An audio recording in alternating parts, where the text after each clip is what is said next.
The Merchant's Son Who Changed the World. The story of St. Francis of Assisi. Welcome to the Crown Palm Chronicles, where we tell the stories of the saints, martyrs, and faithful witnesses who shaped the history of the Church.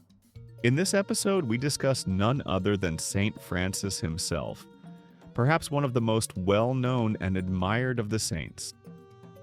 In the year 1182, in the small Italian town of Assisi, a boy was born into wealth, privilege, and opportunity. His father was a successful cloth merchant. His family enjoyed a comfortable life. No one could have imagined that this young man would one day become one of the most beloved saints in history, or that his influence would reshape the Church, inspire millions, and leave a mark on Western civilization that endures more than 800 years later. Before Francis became a saint, he was known for something very different. He loved fine clothes, he loved parties, he loved music, he loved attention. As the son of a wealthy merchant, he had access to comforts most people could only dream of. Friends admired him. People enjoyed being around him. He was charismatic, generous, and full of energy. But Francis wanted something more. Like many young noblemen of his time, he dreamed of becoming a knight. He imagined glory on the battlefield, honor, adventure, a life that people would remember. He wanted greatness. But the path God had planned for him looked very different. Around the age of 20, Francis joined a military expedition during a conflict between Assisi and the neighboring city of Perugia. The war did not bring glory, it brought suffering. Francis was captured and imprisoned. For nearly a year, he remained a prisoner. The experience changed him. After his release, he returned home weakened in both body and spirit. Then came illness. The dreams that once consumed him began to lose their appeal. The excitement of wealth and status no longer satisfied him. Something deeper was stirring within his heart. His conversion did not happen overnight. It unfolded slowly. One encounter at a time, one act of grace at a time. Perhaps the most important of these encounters came when Francis met a leper. In medieval Europe, lepers were feared and avoided. Most people crossed the street rather than approach them. Francis himself admitted that he once found lepers repulsive. But one day, he did something unexpected. He approached a leper, he embraced him, and he kissed him. Later, Francis would say that what had once seemed bitter became sweet. It was one of the first signs that God was transforming his heart. Not long after, Francis entered a small, ruined chapel called San Damiano. The church was falling apart. Its walls were crumbling, its roof was damaged, its future seemed uncertain. While praying before a crucifix, Francis heard words that would change his life forever. He heard the words of God. Francis, go and repair my church, which, as you can see, is falling into ruin. At first, Francis took these words literally. He believed God was telling him to repair the physical building. So he began collecting stones. He worked with his hands. He rebuilt chapels. He devoted himself completely to this mission. But over time, Francis came to understand that God was calling him to something much greater.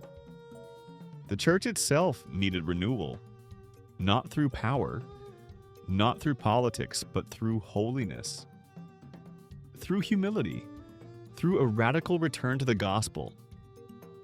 Francis's transformation alarmed his father. The wealthy merchant could not understand what was happening to his son. Tensions grew. Eventually, the conflict became public. Francis was brought before local authorities.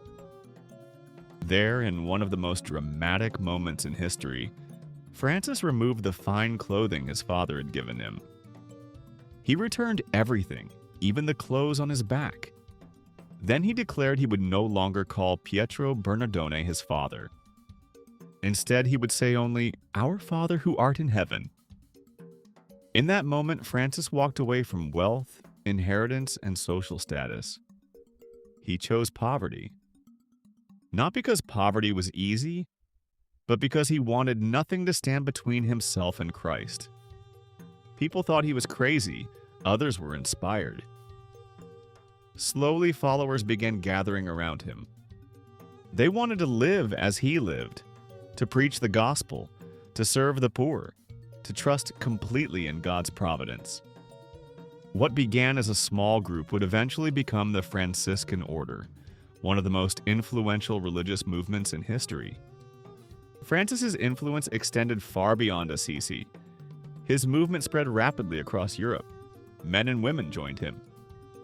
Together they cared for the poor, served the sick, and reminded Christians that the gospel was meant to be lived.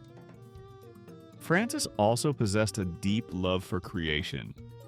He saw the natural world as a gift pointing back to its creator. His famous Canticle of the Creatures praised God through brother sun, sister moon, and all created things. Today, it is considered one of the earliest masterpieces of Italian literature. But perhaps one of the most remarkable episodes of Francis's life occurred during the Fifth Crusade. In 1219, at a time when Christians and Muslims were at war, Francis crossed battle lines to meet Sultan al-Kamil of Egypt. He requested a simple meeting, and instead of violence, the Sultan received Francis respectfully. The two men spoke peacefully, and even in a time of conflict, sought dialogue rather than hatred. Francis was allowed to return unharmed. Another tradition began with Francis in 1223, when he organized what is considered the first nativity scene in Greccio. Francis wanted all people to experience the wonder of Christ's birth. Today, countless Christmas displays around the world trace their origins back to that simple celebration in Greccio. As the years passed, Francis's body grew weaker, but his devotion only deepened. In 1224, while praying on Mount Laverna, he experienced something extraordinary. According to tradition, he received the Stigmata, the wounds of Christ. These marks, which correspond to the nails of the crucifixion, appeared on his hands, feet, and side. He became the first recorded saint in Christian history to bear these wounds. For Francis, it was not a badge of honor, though. It was an invitation to share more deeply in the sufferings of Christ. 2 years later, his earthly journey came to an end.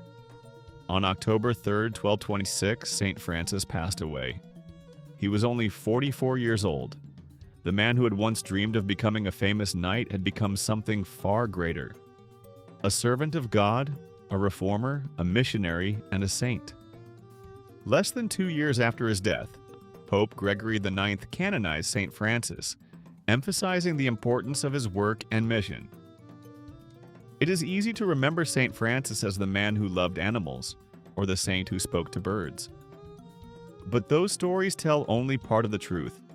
The real story of Francis is far more challenging. He lived in a world obsessed with wealth. So do we. He lived in a world fascinated by status. So do we. He lived among people chasing success, recognition, and power. Just as many do today. Francis discovered that none of these things could satisfy the human heart. Only God could. His life reminds us that true greatness is not measured by what we accumulate. It is measured by what we are willing to surrender. Not for our own glory, but for the glory of God. 8 centuries later, the witness of Francis still speaks, calling us to simplicity, to humility, and to holiness. Francis reminds us that the path to greatness often begins with letting go. Thank you for joining me for this episode of the Crown and Palm Chronicles. If you enjoyed this story, please consider subscribing for more stories of saints, martyrs, and the history they helped shape. Until next time, Godspeed, and may you walk your path with purpose, courage, and faith.